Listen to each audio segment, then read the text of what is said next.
me casé a los 19 años y a los 20 años quedé viuda. Apenas terminó su secundaria a los 25 años con un gran esfuerzo y estudió una carrera corta y continuó siendo empleada doméstica, haciendo servicios domésticos, y se ganó la credibilidad de muchas personas, y a través de eso y estudiar un poquito construyó un pensamiento que le ayudó a tomar pasos y a comprar 2 propiedades que nadie en sus circunstancias hubiera pensado que ella pudiera hacerlo, pero lo hizo con muchas dificultades. Buscó apoyo y encontró apoyo de personas cercanas.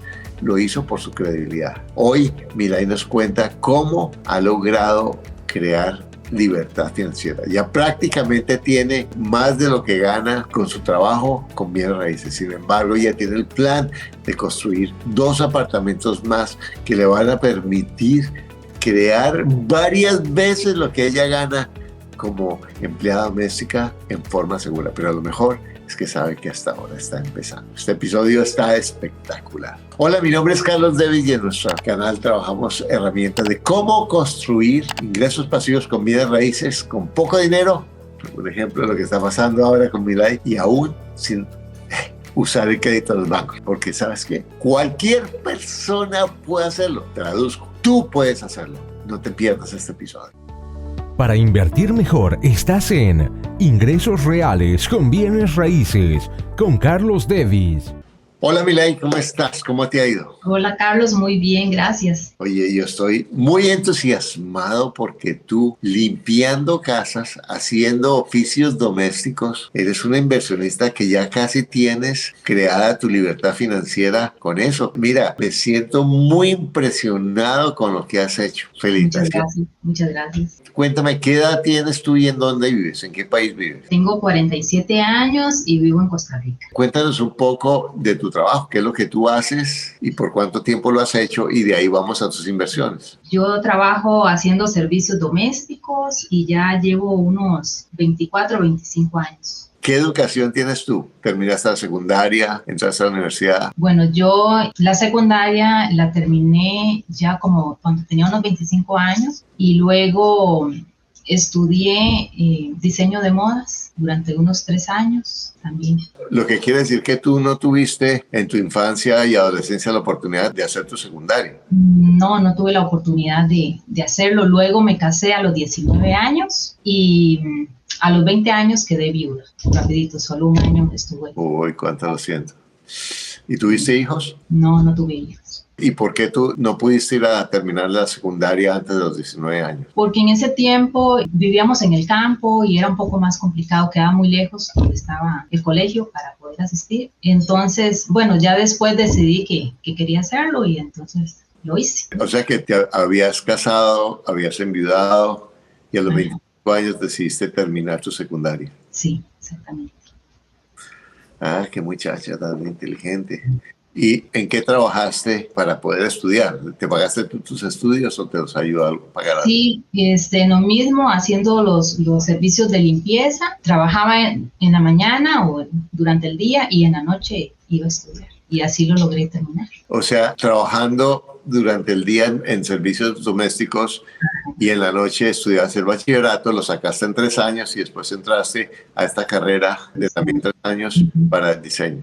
Maravilloso. Aunque no ejercí la carrera, pero sí aprendí muchas cosas que me abrió la oportunidad para aprender otras cosas nuevas que ahora sí las pongo más en práctica. ¿Qué aprendiste que te sirve en tu vida de esa experiencia en la universidad? Sí, ese tiempo que estuve ahí aprendí un poco de contabilidad, un poco de mercadeo, un poco de diseño, de pintura, y entonces después, aunque no ejercí la profesión en sí, comencé a estudiar pintura. También me ayudó mucho la contabilidad porque, aunque a mi manera, he tratado de siempre anotar mis cosas, llevar un registro de lo que voy haciendo. Y pienso que eso me ha ayudado. Esta mujer es tremenda. Felicitaciones. Entonces, en ese momento, ¿cuánto ganabas? En ese tiempo sí era muy poco. No tengo los números exactos, pero puede ser unos $150.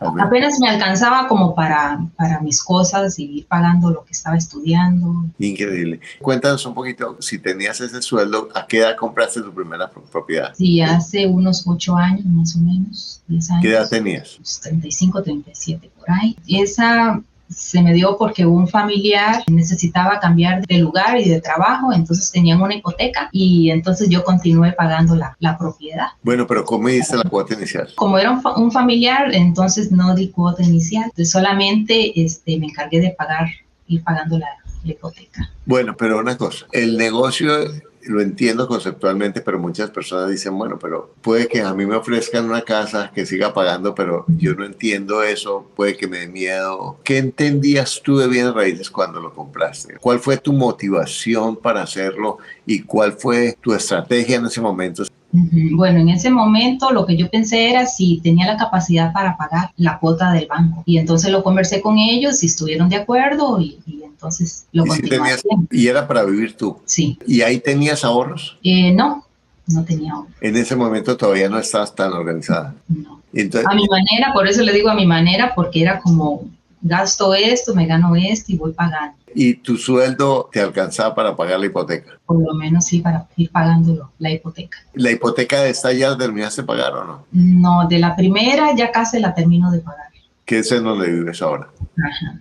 Y la segunda fue porque, bueno, a medida que he ido trabajando son adultos mayores, ellos trabajan mucho por recomendación. Entonces, cada vez me han ido recomendando a más clientes. Resulta que uno de estos clientes de la pareja que yo le limpiaba la casa me dijeron que querían vender la propiedad. Entonces yo dije, bueno, esta es una oportunidad y entonces les ofrecí comprar. ¿Y eso hace cuánto? Eso hace 5 años. ¿Cuál fue la propuesta que les hiciste? Ellos la vendían como $90,000. Ajá. Entonces les dije, bueno, yo les puedo pagar por mes $1,000. Y yo no tenía la capacidad para, digamos, de pago para hacerlo. ¿Cuánto ganabas en ese momento? Y ganaba como unos $200 menos, tal vez. No, y te metiste a una cuota de $1,000. Sí. ¿Y te pidieron cuota inicial? No. Paremos acá porque aquí hay un secreto, porque la gente va a decir, no, pero tan de buenas que se encontró las parientes que le dieron la casa y después los gringos, las personas que le dieron la casa. Pero en últimas, ¿qué es lo que tú haces, Milay, para que la gente te ofrezca esas oportunidades? Yo pienso que la confianza tiene que ver mucho, porque de otra manera ellos no me hubieran dicho que sí. En esta casa habían habido otros dueños y yo había trabajado anteriormente con ellos y esta pareja le vendió al actual jefe que yo tenía. Entonces ya había trabajado unos 9 años con ellos. Y cuando ellos me dijeron que quería vender, entonces yo les hice la propuesta, les doy $1,000. Pero mi mente estaba, ¿qué puedo hacer yo con la casa? Entonces, ¿cómo voy a recoger esos $1,000? Y lo que menos esperaba era que me iban a decir que sí. O sea que te habías ganado la confianza, el cariño, la seguridad de que si tú decías algo lo cumplías. Y a eso me refiero, si tú no estás hablando tonterías, ellos seguramente veías que si tú te hacías un compromiso económico lo cumplías, de que tú no tomabas ventaja, de que ellos les podías sacar un centavo por acá, un centavo por allá. Tú deberías ser muy estricta con eso porque eso se nota, ¿cierto? Entonces la integridad se nota, ¿cierto? Y esa es la credibilidad. Entonces, el señor tenían paga la casa. Ellos tenían pago la casa y ya tenían otra vista. Entonces, bueno, me dijeron, bueno, mañana viene otra persona a verla. Si el señor no decide comprarla, es suya. Y de verdad, el siguiente día que fui ya me dijeron que sí, que me la iban a dar. ¿Sin cuota inicial? Sin cuota inicial, solamente lo que yo les propuse por mes. Pero mira, cuando uno abre la mente y construye su solidez en su credibilidad para eso y realmente tiene la disposición a dar ese paso como tú, crea las oportunidades. ¿Cómo te sentiste de aceptar una cuota que era 5 veces más tus ingresos mensuales? ¿Qué había en tu cabecita? ¿Cómo pensaste financiar eso? Yo pensaba, bueno, lo que voy a hacer es rentarla para que la casa se vaya pagando. Pero al principio sí fue bastante difícil porque tuve que invertir un poco en la casa hasta que la pude reparar un poco, entonces ya sí pude rentarla. ¿Pero de dónde sacaste dinero para repararla? Al principio no tenía el dinero para repararla, entonces otro de los jefes me prestó una parte. Y yo les conté lo que estaba haciendo, cuál era el plan que yo tenía. Entonces me dice, bueno, yo le puedo prestar esta parte del dinero, ¿cuánto me puede dar usted por mes? Y usted me lo va a pagar. Y lo hicimos así. ¿Y cuánto te prestó? Como $2,000. Y con eso arreglaste la casa. Sí. ¿Y eso sí. era para renta tradicional o por Airbnb? Tradicional. ¿Y tú averiguaste cuánto valía la renta de la casa antes de comprarla, me imagino, ¿no? O sea, si tú la arrendabas. Sí, yo me fijé en el área, más o menos, pregunté en una casa que fuera parecida en cuánto estaban alquilando o rentando las casas, y entonces lo hice así, porque no tenía conocimiento de nada más. ¿En cuánto estaban alrededor? 500, 600, 700. La renta. ¿Y cómo ibas a pagar $1,000 si ganabas 200? Al principio mi papá me ayudó un poco también. ¿Cuánto te ayudó? Como unos $3,000. ¿Pero eso era para remodelar o para pagar la cuota? Fue pagar la cuota, pero eso se me fue acumulando porque mientras yo reparaba y todo se me fue acumulando un poco. Y también el sueldo mío o lo que estaba ganando es variable. A veces ganaba más, a veces ganaba menos. Entonces cuando ganaba más, pues mucho mejor, ¿verdad? ¿Cuánto te demoraste en arrendar la casa? Duré como 1 año y medio. La arrendé unos 6 meses, estuvo desocupada unos 2 meses. O sea, los 6 meses que la arrendaste, ¿a cuánto la arrendaste? En $700. Y entonces tenías 300 de flujo negativo. ¿Cómo pagabas eso? Ahí fue donde mi papá me ayudó y me fui endeudando con él. Con tu papá. Ajá. ¿Cuánto gastabas para vivir tú? Bueno, en ese tiempo, hace 5 años, mucho menos que lo que se está gastando ahora. El asunto fue el dinero que yo le tenía que dar al señor era tan alto para mí. A los casi 2 años, el señor me dijo, Milay, si tú me pagas lo más rápido posible ya, le voy a rebajar de la deuda. En ese tiempo eran como $22,000. Entonces yo comencé a buscar qué banco me podía ayudar y encontré un banco que me dijo que sí. Me dieron todos los requisitos que tenía que llenar y entonces yo fui uno por uno marcándolo, bueno, esto ya lo tengo, para poder presentar todo al banco sin que me dijeran que no. Y lo logré, bueno, hice todos los números con lo que estaba ganando, con la cuota que me pedía el banco para poder calificar para el préstamo. Y entonces esto lo dividí no por mes, sino por semana para que me diera. Y resulta que hice los números y me sobraban como unos $40 me sobraban. Entonces los llevé y se lo presenté al contador. Y el contador me dijo que sí calificaba porque estaba un poquito más alto que lo que el banco me estaba pidiendo. Entonces lo presenté al banco y a los 10 días exactos me llamaron que tenía aprobado el préstamo. ¿Y el préstamo por cuánto? Esto eran como $50,000. ¿Y cuánto te quedaba la cuota? La cuota me quedaba a la mitad de lo que le estaba pagando al señor. A los 500. Eso fue a los 3 años. Entonces ya con eso se pagaba con la renta. Ajá, entonces ya renté la casa, podía pagar la cuota y más bien ya me quedaba positivo. ¿Cuánto pagas de hipoteca? Una hipoteca, $58 y la otra $415. ¿Cuál era la de 58? ¿Era la de tu casa? Sí, la primera. Ah, la primera casa, desde que la pagaste, la cuota era $58, ¿sí? ¿Y tu sueldo cuánto era? Estaba entre los $250, $300. Es que era muy variable. Listo, pero vamos a poner $300. Pero si tú tienes $58 acá y 415, son $473, ¿sí? Era lo que pagabas en las 2 hipotecas. Y tú ganabas 300, tenías un déficit de 173, pero además necesitabas comer, ¿cierto? Sí. Esto fue lo que pasó. Entonces, como en ese momento tenía el dinero, mi papá me comenzó a ayudar. O sea, tuviste la casa 1 año y medio desocupada. ¿Cómo pagabas la cuota en ese año y medio? Sí, mi familia me ayudó en ese momento. Mi papá, y recuerdo que una vez no tenía cómo pagarlo y mi hermana me llamó y sí ocupa ayuda, pero ahí es donde voy ahora. Cuando yo logré el préstamo con el banco, la mensualidad bajó, entonces me quedaba a favor. Y además de eso, aumenté mi salario. O sea que después de que la refinanciaste, ya el flujo era positivo y ya tu ingreso había aumentado. Pero entonces vas a tener un déficit de $10,000 a $12,000 a $15,000. Y eso fue lo que te dio tu papá.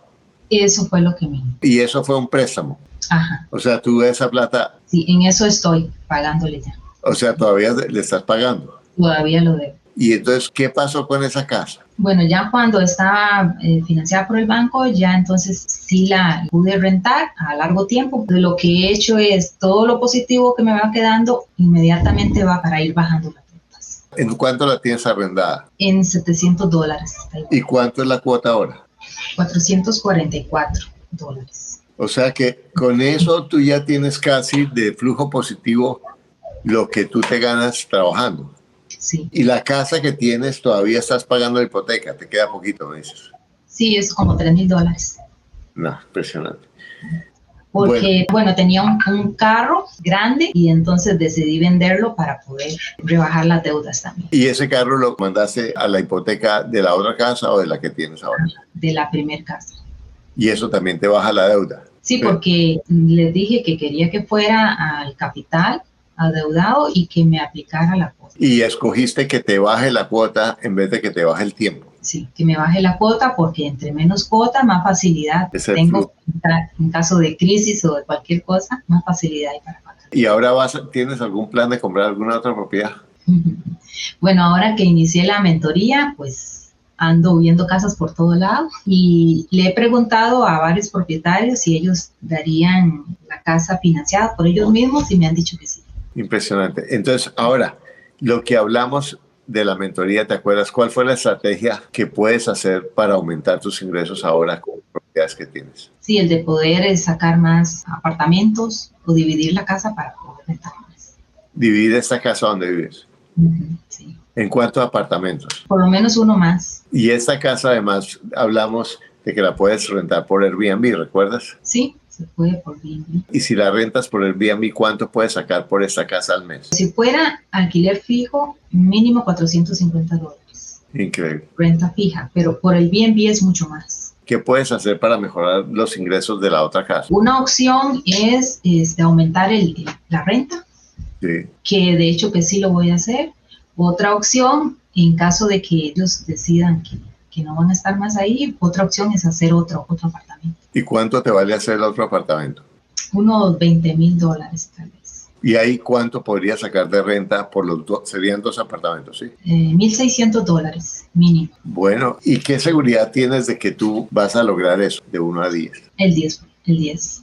¿Para qué te ha servido la mentoría hasta ahora? Mucho. Estoy en la parte de los números y es muy interesante todo lo que he ido aprendiendo. Ahora me he podido organizar más, incluso, bueno, ya ahora estoy anotando todo. Antes lo hacía por mes, ahora lo estoy haciendo diario, porque hay muchos gastos que se le van a uno que uno no se da cuenta. Se le va el dinero, entonces al anotarlo así, siento que sabe más uno cuánto es lo que está gastando. Bueno, ¿qué le dirías a una señora o un señor que se gana también un sueldo muy modesto y que dice yo nunca puedo comprar porque mi sueldo es muy modesto y yo tengo muchos gastos y apenas me alcanza para comer? ¿Qué le dirías a esa persona? Que sí se puede, todo es disciplina y también tratar de aprender, que nunca en la vida, creo, yo siempre he pensado que nunca debemos dejar de aprender algo nuevo, porque de una u otra manera en el futuro lo ponemos en práctica, no sabemos cuándo y dónde, pero sí siempre he pensado que es importante estar aprendiendo. ¿Sí?